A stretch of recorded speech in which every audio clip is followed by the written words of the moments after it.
Hey, everybody. I hope you're doing well today. This is Brad Cartwright with Econ Course Companion, and today we are going to look at elasticities, not from any sort of abstract way, but from a very concrete way. What is it that the IB wants us to be able to do with all this information in elasticities?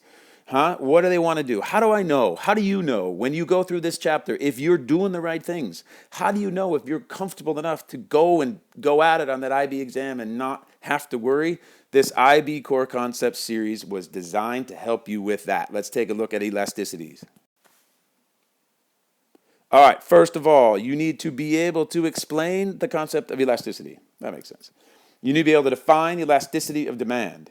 You need to be able to define and calculate price elasticity of demand. You need to illustrate different values of price elasticity of demand using demand curves. You need to be able to explain the determinants of price elasticity of demand. PED, price elasticity of demand. That's what the IB tells you you have to do, okay? Sweet. Now, what about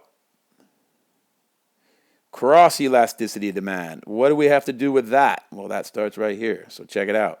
Define and calculate cross elasticity of demand. Explain the possible ranges of values for cross elasticity of demand.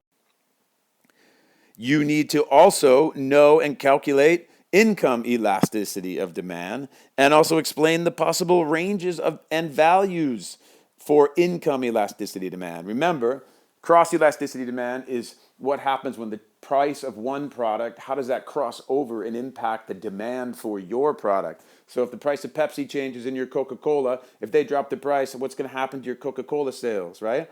This is where we get to the notion of complements and substitutes, right? Income elasticity demand, that has to do with how much money you make, how much more willing are you going to be able to buy something, willing and able to buy something. Airline tickets, dude, they got a lot of income elasticity of demand. The richer you get, the more likely you are to fly. The poorer you get, the less likely you are to fly. Okay? And you got to understand those values and what they say about the products. Are they a luxury good or are they a normal good? All right?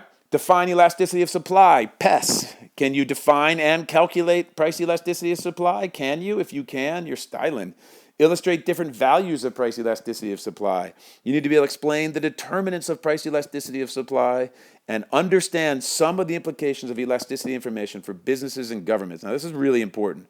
Don't ever forget that elasticities have everything to do with firms and nothing to do with consumers. Consumers don't care at all about elasticity. Only the producers do, and governments, of course, as well, especially for taxes, right? And lastly, you need to be explain a problem for producers of primary commodities due to the low price elasticities of demand and supply.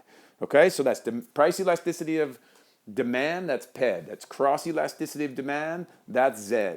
Income elasticity of demand, that's YED, and price elasticity of supply is PES. Can you do all of those things?